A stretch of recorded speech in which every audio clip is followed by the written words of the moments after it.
Habíamos avanzado ya en todo lo que es el neonato. Ahora vamos a entrar el tema de lo que es enfermedades virales, enfermedades bacterianas, parasitarias.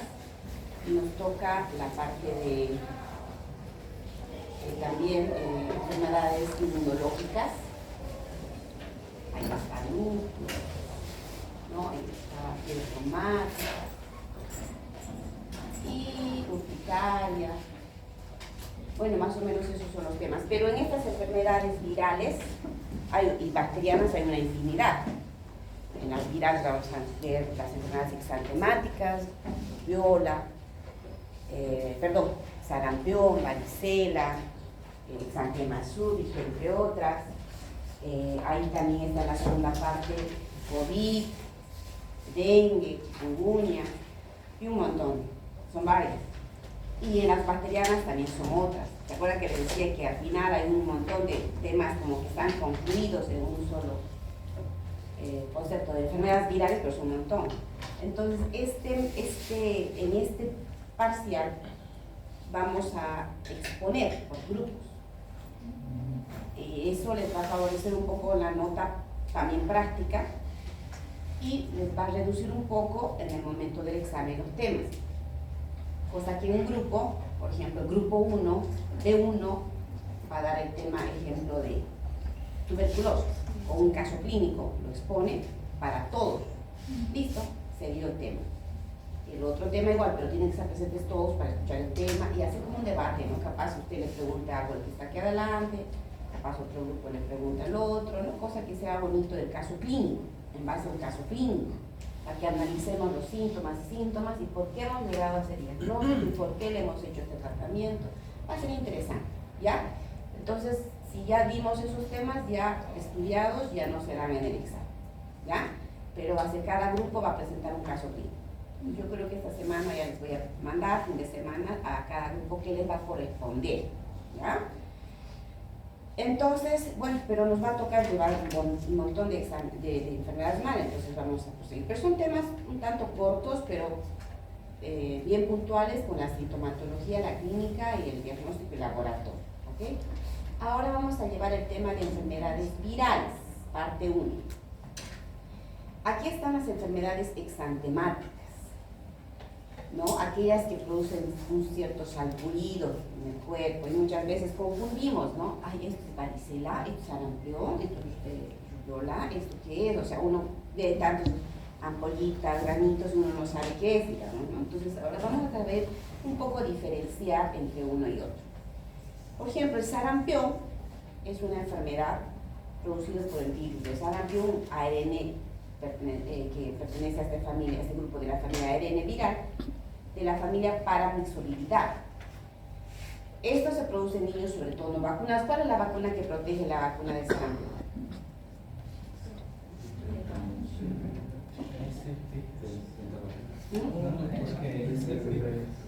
Por Dios, hemos llevado vacunas. ¿Cuál es la vacuna del año? Allá Santiago, ¿qué estaba diciendo? ¿Qué vacuna? Le escuché decir algo que parecía que estaba bien. ¿Qué vacuna es? SRP, con seguridad. Sarampión, rubiola y parotiditis está en el esquema de vacunas, es la vacuna para estos niños. Entonces, todo niño de 1 año debe recibir la vacuna. Incluso ahora se está haciendo refuerzos también, ¿no? Les vacunamos a los 2 y otras su segundo refuerzo a los 5 años. Pero la del año es como parte del esquema. Parte del esquema. Luego tenemos los niños, en esta enfermedad también vamos a ver que hay fases. Hay una fase de incubación, una fase prodrómica, una fase en la cual hay una clínica o estado y una de convalecencia. Como en todas las patologías han debido escuchar ese tipo de evolución, ¿cierto? Entonces, el periodo de contagio es desde el inicio del pródromo, ahorita vamos a ver qué es el pródromo, a 5 días después de haber aparecido el exantema, o sea, las manchas características. Aparecen los 5 días después de las manchas, sigue ahí el periodo de contagio. Y 5 días antes, ¿no?, de los pródromos. Ahora, ¿cuáles son esos periodos que les decía? El periodo de incubación es cuando el niño se contagia del virus, ¿cierto? Pero no tiene ningún síntoma. Nada, está ahí. Me contagió, pero solo tengo el virus, pero no tengo ningún síntoma. Y son más o menos 10 días, ¿ya? Y ya luego inician algunos síntomas, o sea, desde que se contagia hasta el inicio de esos síntomas, periodo de incubación, 10 días. Luego está el periodo prodrómico.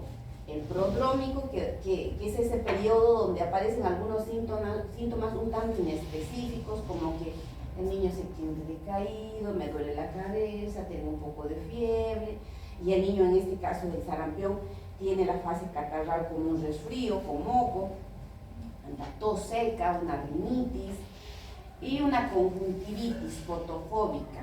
La conjuntivitis fotofóbica, o sea, es esa reacción de los ojos ante la luz, ¿no? Es una conjuntivitis que reacciona hacia la luz, y la fiebre, ¿ya? Esa es una característica de la fase prodrómica. Luego está el periodo exantemático. El periodo exantemático es aquel que dura más o menos 3 días, donde ya aparece el famoso exantema, son las manchas, las máculas que aparecen en la piel, donde cuando hablamos en la piel se llama exantema, ¿no? Exantema, y se están dando cosas enantema, ¿no? Entonces, en este caso es exantema, que es visible, que se acompaña normalmente de fiebre. Eso es una característica, que el exantema del sarampión está acompañado de fiebres altas. Empieza en el cuello, detrás retroauricular, cubre todo el cuerpo, pero normalmente nunca manos y pies, ¿ya? Es un rojo intenso confluyente. Entonces, y normalmente en esta fase también vamos a encontrar las famosas manchas de Kopli, que son como unas máculas blanquecinas que aparecen en las mejillas, en la mucosa gingival, yugal, que decimos que es como le llamamos nosotros, mucosa gingival, ¿no? Alrededor de las encías, pero en la parte interna de la carita, ¿no? O sea, por dentro, que aparece sobre un fondo eritematoso. Esas son las manchas de Kopli. Y luego tenemos el periodo de descamación, que una vez que pasa este periodo de las manchas rojas, la piel empieza a descamarse como harina. Uno lo hace así y parece que fuera harina que está deshaciendo la piel. Entonces eso se llama descamación purpurácea, ¿ya? Entonces, ese es el típico exantema de sarampión, que es un exantema, como dice, como que varias manchitas confluyen, digamos, y a eso se llama exantema confluyente, ¿no? O sea que va apareciendo manchitas, pero que van confluyendo y parecieran una, digamos, ¿no? Entonces, y empieza lo que decía del cuello reticular, rojo intenso, no pruriginoso, ¿ok? No les da la picazón, y coincide con fibra. Esta es la descamación que les decía, ¿ven? Como harina que se va deshaciendo. Esto ya es la fase de convalecencia, ¿no? Y bueno, hay algunas características más, es que a nivel anatomopatológico, cuando uno le hace un estudio histológico, aparecen las células gigantes multinucleadas, que son las de Warthin-Finkel-Day, ¿no? Pero eso desde el punto de vista histopatológico, ¿no? Y hay ciertas complicaciones, las complicaciones del sarampión, otitis, laringitis, conjuntivitis purulenta, blefaritis, por la afectación también de las mucosas, ¿no? Puede haber neumonías también, o a nivel neurológico, que es una complicación también temida, que son las meningoencefalitis sarampionosas y las panencefalitis esclerosante aguda. Esas serían complicaciones del sarampión. Bueno, hablando ya de otro, que es la rubiola, entonces, ¿qué vacuna hemos dicho? Seguimos con la protección de la vacuna para esta enfermedad, que es la rubiola. Es producido, como dice su nombre, por el virus de la rubiola, un ARN viral de la familia Togaviridae. También, normalmente, niños preescolares y, por supuesto, no vacunados, ¿no? Y esta es contagiosa una semana antes y una semana después de que aparece el exantema. Y este exantema, este cuadro va a tener también periodos de incubación, que es un periodo de incubación un poco más largo, 14 a 21 días, un fase prodrómico, pero a veces no siempre tienen pródromos esta enfermedad. O si tienen pródromos puede haber una fase catarral como la anterior, pero un tanto leve y la fiebre no tan alta, ¿sí? Puede haber conjuntivitis pero sin fotofobia, ¿no? Estoy haciendo ciertas diferencias para que ustedes más o menos vayan apuntando en su mente lo que podría darles la diferencia. Sin fotofobia. El exantema, 3 días, y usualmente este exantema que resulta ser morbidiforme, o sea, de diferente forma, los exantemas, normalmente se acompañan de fiebre baja, en cambio las sarampiones de fiebre alta y confluyente, y este es no confluyente, o sea, son como aislados, no confluyen este tipo de lesiones, sino son como aislados, no confluyen. Y mínima descamación cuando ya aparece el periodo de que se va la piel restaurando, ¿no? Pero una característica muy importante de la rubiola es que se acompaña de linfoadenopatía retroauricular. Ustedes me tocan los ganglios y están grandes, ¿sí? Grandes. Es una linfoadenopatía retroauricular y occipital, ¿sí? Son palpables los ganglios, así como este, miren. ¿Veo? Sí. También a nivel de la mucosa, pero en este caso de las amígdalas y la úvula, puede haber estas manchas, se llaman las manchas de Forchheimer, que puede ser también una característica que aparece como un rojo un tanto profundo y hasta vinoso que puede aparecer ahí en el fondo de las amígdalas, ¿ya? Complicaciones, problemas articulares, como las artritis, problemas a nivel encefálico, las encefalitis, y puede haber púrpura. O sea, ¿por qué? Porque bajan las plaquetas, por eso puede desencadenar una púrpura trombocitopénica, ¿ya? La varicela. ¿Quién ha enfermado de varicela? Allá una sola, más de uno solo, allá 2. Les pregunto porque creo que la mayoría, no sé, creo que en Brasil hay vacuna, pero no sé, pero incluso la vacuna no te garantiza que no tenga. Pero la mayoría, acá en Bolivia, ¿quién no ha tenido, no? Lo que aquí llamamos, por ejemplo, en Bolivia, le dicen viruela loca, pero en realidad es la varicela. La gente lo conoce como viruela loca. Allá en catapora. Entonces, esa enfermedad es bien frecuente, ¿no? Que aparece como un típico salpullido. Miren, ¿ve? Esas manchitas.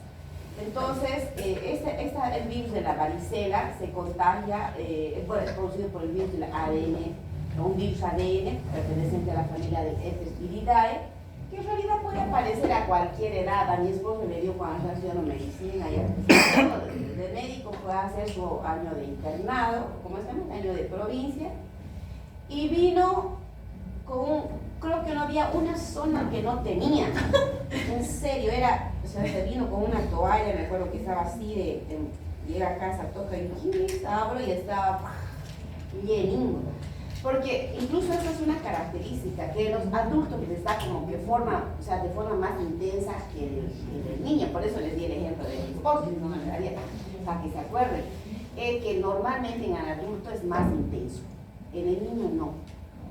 Como que el niño tiene un sistema inmunológico muy bueno en relación al adulto, ¿sí? Y las secuelas incluso son menores en el niño que del adulto. En el adulto la piel no se renueva tan fácil que en un niño. El niño tiene varicela, puede estar lleno, pero después pasa un tiempo y ya no hay. Unas manchitas, luego ya no hay. Pero el adulto tarda, porque su piel ya no es la misma, pues, ¿no? Como el niño. Entonces, por eso que ahora las mamás pues quieren que les den al niño, ¿no? Para que se peguen, digamos, de una vez para que les den. Claro está que es una enfermedad que normalmente no produce mayor problema. Alguna vez casos de encefalitis, díganme. Fica totalmente roja ou fica um pouco negra a manchita? No. Hay lesiones que ahorita les vamos a enseñar cuál es el curso de la evolución de la lesión, ¿ya? Sí. Vamos a enseñar. Y ahí va a estar su respuesta. se contagia 3 días antes de que aparezca el exantema y hasta que todas las lesiones estén en sus fases de costra. Entonces ahí es lo que les voy a enseñar las fases. Esta, por ejemplo, es la típica lesión de la varicela. ¿Y cómo aparece esta lesión? ¿Qué fases cursan las lesiones? Son las famosas lesiones en cielo estrellado. ¿Saben cómo es el cielo estrellado? Uno ve el cielo, aparecen unas estrellas que están grandes, están ahí bien luminosas, pero otras que se están entrando y otras que están saliendo, ¿no? O sea que ahí va de diferente forma en el cielo y tamaño. Entonces, por eso es su característica el cielo estrellado, porque primero aparece una mancha, una mácula, digamos que esta es la piel, y me va a aparecer una mácula, solamente mancha, eritematosa, roja, ¿sí? Luego de eso, esta mancha va a aparecer como una pápula, o sea, se va a hacer más elevada y palpable, pápula. Fírmenlo, por favor. Y luego firmen sus exámenes. Y luego va a aparecer, aquí, por favor. Y luego va a aparecer una vesícula, o sea que esta se va a llenar de agua, ¿ya? Vesícula. Y luego de la vesícula, esta lesión se va a hacer ya como una costra, se va a secar y se va a hacer costra. Ay, hizo calor, jóvenes. Entonces, sí, porque la verdad está muy cargado.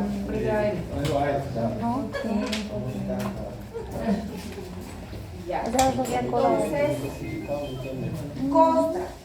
Yo normalmente tengo que hacer que estas lesiones tengan su curso normal, que esta fase no sea, ¿qué le digo?, interferida por el rascado, algún tipo de infección, porque si no, podría quedarse como una mácula, o sea, una mancha oscura, o bien una fobia. Fobia es cuando queda como un huequito, ¿sí? ¿Por qué? Porque si yo normalmente dejo que la piel tome su curso normal, va a llegar una fase de la costra que automáticamente va a caer y, bueno, porque ya por debajo se va a ir restaurando la piel, ¿sí? Incluso la costrita va a proteger la piel que se está restaurando por debajo, ¿sí? Claro, siempre evitamos que se exponga al sol también, ¿no? Entonces, pero si yo la rompo, la vesícula, la rasgo, aquí la piel no está todavía restaurada, ni acá, ¿no? Entonces, o sea, en todo caso, acá, aquí, ni acá, ni acá. Entonces, ¿qué va a pasar? Que va a quedar una secuela. Puede ser de inicio una mácula o bien una fobia, una mácula ya oscura, ¿no? Por producto del rascado, de la sobreinfección, porque una característica es que como puede haber vesículas que pueden romperse por los traumas o fricciones, puede haber fácilmente sobreinfección de la piel. ¿Por qué? Porque hay una lesión de continuidad. ¿Ya? Entonces tenemos que siempre decir a los papás que no se rasquen. Se pueden bañar, porque hay un mito y dice, ay, no se puede bañar. Sí se puede bañar, un baño así rápido de ducha se puede, porque pobres niños están con fiebre y todo, ¿no? Pero sí no lo pueden lesionar, porque si lo frotan, las lesiones, o bien si se bañan en tina, ahí en tina hay una inmersión, se remojan las lesiones y pueden incluso sobreinfectarse. Ahí no está recomendado baños de tina, ¿no? Ni tampoco el frote. Entonces simplemente una ducha rápida que los refresque y ya está, se puede, ¿ya? Allá, ¿cuánto les escucho hablar? Em Brasil, os banhos são de água caliente com cachaça. Álcool, que é cachaça? Com cachaça. Na minha região. Ahora, por ejemplo, esos baños de alcohol o vinagre no están indicados. ¿Por qué? Porque la piel del bebé, como de todos, es un órgano donde también es un medio de acción, o sea, es como una vía de administración. Así como hay la vía oral, hay la vía rectal, la vía parenteral, pero la piel también es una vía, por eso ponemos crema, ¿cierto? Entonces, en los baños de alcohol o de vinagre que a veces hacen o con esas enfermedades o cuando está con fiebre, les dicen bañarle con alcohol o vinagre que va a bajar la fiebre. Entonces les ponen a los niños, pero ¿qué pasa? Uno, un error, que ahí no calculan el porcentaje de toxicidad que podrían llegar a producir a un niño pequeño. Dos, que tiene su acción, por ejemplo en la fiebre que les ponen de alcohol o vinagre, es cierto que baja porque produce de inicio un fenómeno de vasoconstricción, pero luego se produce un fenómeno de rebote de vasodilatación. ¿Por qué creen que los que toman, al principio toman, les hace frío, ¿verdad? Ay, vamos a tomarnos unas, qué sé yo, y se toman, y ya luego pierden el calor, pierden el frío? ¿Por qué? Porque se produce un fenómeno de vasodilatación y luego están rojos los borrachitos, ¿no ven? Sí. Entonces lo mismo, en niños puede haber ese fenómeno de rebote y no ser bueno para el pequeño, ¿ok? Entonces no está indicado. Bueno, son costumbres, es cierto, hay ciertas, se dice, en ciertas culturas se ponen ciertas cosas que, bueno, nosotros como médicos hay que tratar de orientarlas, ¿ya? Entonces, esta mácula, pápula, vesícula, costra tiene un polimorfismo, como les decía, en diferente forma, en diferente ciclo, el cielo estrellado de su característica, normalmente no deja cicatriz, cursa con su evolución normal. Afecta también mucosas, esa es su característica, mucosas, porque hay niños que aparecen aquí con sus vesículas ahí adentro, o capaz en su boca, o capaz incluso en las partes genitales, terribles. Entonces los niños lloran porque les duele, pero normalmente es así. Y la sobreinfección. Entonces, sobreinfección, neumonías, enfermedades neurológicas como el Guillain-Barré, meningoencefalitis, puede llegar a producir el síndrome de Reye. Es una tarea para que averigüen qué es el síndrome de Reye, que se debe a que muchas veces a estos pacientes que están cursando con esta enfermedad viral les dan la aspirina. Te cuento que ya no está indicado utilizar la aspirina en niños, las aspirinas que tienen ácido acetilsalicílico o cualquier antigripal que tiene ácido acetilsalicílico. Por ejemplo, hace poco la Sociedad de Pediatría sacó una lista de medicamentos que tienen ácido acetilsalicílico que no deben darse. ¿Ya? ¿Por qué? Porque incluso en la influenza, al ser una enfermedad viral, se han producido estos cuadros como complicación del síndrome de Reye. ¿Ya? Van a averiguar qué es el síndrome de Reye. Otra enfermedad es el eritema infeccioso o quinta enfermedad. Este eritema infeccioso o quinta enfermedad es producido por un virus, el parvovirus del ADN, es un ADN perteneciente a la familia Parvoviridae, en niños de 5 a 15 años, sobre todo en el periodo de primavera y verano. Este eritema infeccioso tiene un periodo tanto oscilante, entre 4 a 28 días, una fase prodrómica de 2 a 5 días. Puede haber también sin pródromo, pero normalmente la fiebre es un tanto rápida. La fase exantemática, en todo caso, la fase de contagio aparece antes está antes incluso de la aparición del exantema, que es la fase de contagio, ¿ya? Y el eritema de esta enfermedad es de esta característica, aparece como unas manchas rojas en la cara, como una bofetada, como una cachetada, que dicen los niños rojitos aparecen ahí, que son las famosas alas de mariposa, como aparecen también en el lupus, ¿no? ¿Se acuerdan? En el lupus aparecen como unas manchas parecidas a estas de los niños. Y también se acompañan de un eritema en el tronco y extremidades como reticulado, que es la fase reticular, más o menos como este. Ven acá, este niño es como unas manchas reticuladas, como red más o menos, a eso se llama reticulada, como una red que aparece en el tronco y extremidades. Y el niño está feliz, ¿están viendo aquí? Feliz, está ahí como en la playa, riendo. ¿Por qué? Porque esta enfermedad normalmente como dice, no produce mayor problema. Están los niños así, pero ellos están tranquilos, ¿sí? No hay mayor problema en esa situación. Y como habíamos dicho, la fase prodrómica puede haber cierta molestia o puede que no, ¿sí? Eritema infeccioso o megaloeritema. Bueno, ahora tenemos otra enfermedad que, bueno, en las complicaciones del eritema, igual, problemas articulares, artritis, anemia, crisis aplástica, puede haber. El exantema súbito. El exantema súbito es otra enfermedad. El exantema súbito es producido por herpes virus tipo 6 y 7, que pertenece a la familia Herpesviridae, que usualmente se produce en niños lactantes, pequeños, no tiene un patrón estacional y, como dice su nombre, el exantema aparece súbitamente. ¿Cuándo? Normalmente es un niño que la mamá viene a la consulta y nos dice esto: doctora, le cuento que mi niño hace 3 días que tuvo fiebres altas, 1 día, 2 días, 3 días de fiebre, 3 días, doctora, de fiebre. Sí, y la fiebre, ¿cómo está? No, ya pasó, doctora, ya no hay fiebre. Pero le cuento que al 4.º día aparecieron manchas, estas máculas. O sea, es como que pasa la fiebre y aparecen las manchas, de manera súbita, ¿sí?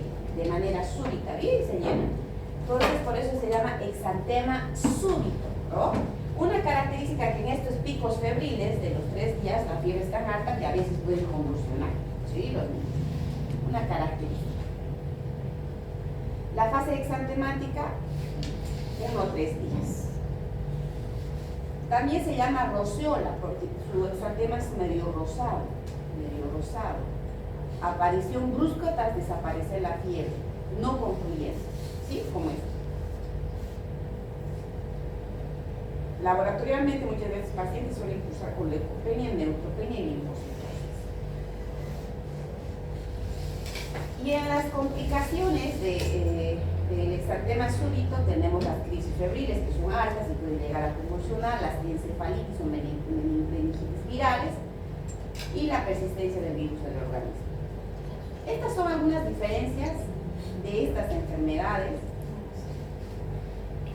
que de alguna forma hacen que se diferencia de otro. Claro, va a haber diferencias en la fase prodrómica que hemos hablado, lo mismo en la fase, el periodo enantemático, pero hay algunas que le caracterizan a otras. Por ejemplo, si yo hablo de sarampión, un signo patognomónico, las manchas de Kopli.